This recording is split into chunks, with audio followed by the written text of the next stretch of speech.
High, আমি মানাস কিচেনে আপনাদের সবাইকে ওয়েলকাম। আমি আবার এসেছি। আজকে বানাবো দই কাতলা। কি করে বানাবো, কি কি লাগবে চলুন দেখে নেব। আর এটাও বানাবো ঠিক রেস্টুরেন্ট টাইপেরই।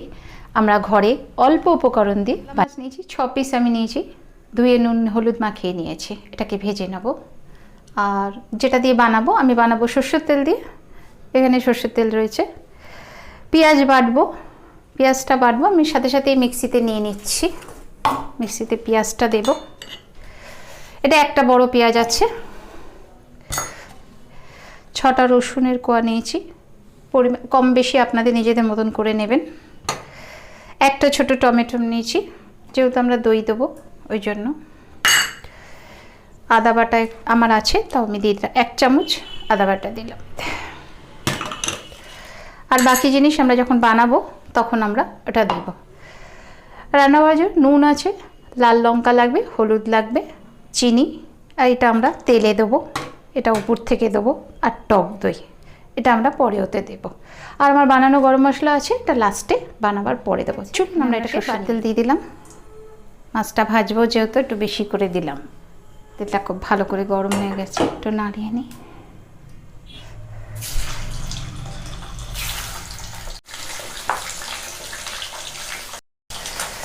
মাছটা 1 পিঠ ভাজা হয়ে গেছে, এটাকে উল্টে দেবো। দই কাতলাতে খুব কড়া করে ভাজার খুব দরকার নেই। আর সবসময় চেষ্টা করবেন ফ্রেশ মাছ দিয়ে রান্না করার। স্টোর করলে টেস্টটা একটু ভালো আসে না, আর কিছুই না। এটা হয়ে গেছে, তুলে নেবো। একটুখানি হলে মাছগুলো ভাজা হয়ে গেছে সব আমাদের। তুলে নিয়ে এবারে এটা যে আমি দেখিয়েছিলাম, এখানে এলাচ আছে আর গোলমরিচ আর আপনার লবঙ্গ আছে। এটা আমি কুটে নিয়েছি, তেলে দিয়ে দিলাম। তো হয়ে গেছে, মশলাটা দিয়ে দেবো।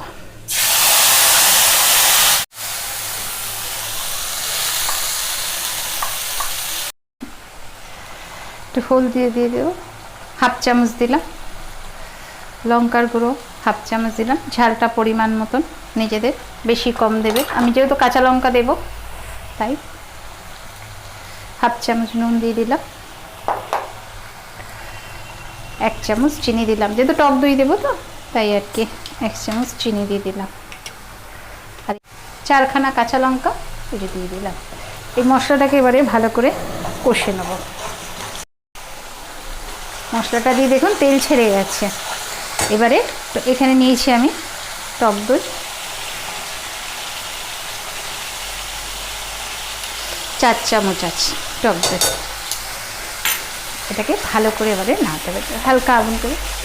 না নাড়ালে পরে দইটা দানা দানা হয়ে থাকবে, কিন্তু ওই জন্য এইটার সময় একটু ভালো করে নাড়িয়ে নেবেন।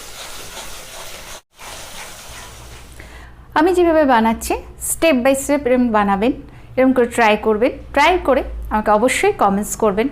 Like, comments, share. আপনাদের কমেন্টস আমার জন্য খুব মূল্যবান।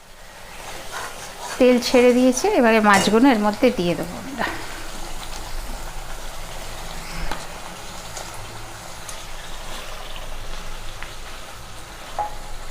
হালকা একটু জল দেবো। সবই দেওয়া হয়ে গেছে। আমি আমার মতন করে বানালাম, আপনারা এটাকে নিশ্চয়ই ট্রাই করবেন। সবাই সবার মতন করে বানায়। কীরকম লাগলো আমাকে জানাবেন।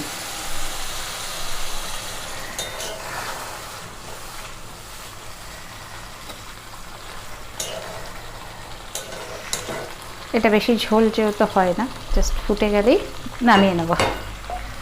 একটু বেশ ফুটবে, 2 মিনিট ফুটতে দেবো, তারপরে এসে মাছটা একদম হয়ে গেছে, রেডি। গ্যাসটা অফ করে দেবো। দেখুন রেডি হয়ে গেছে দই কাতলা। এটাকে শুধু একটু সার্ভ করার সময় একটু ডেকোরেশন করে দেবো।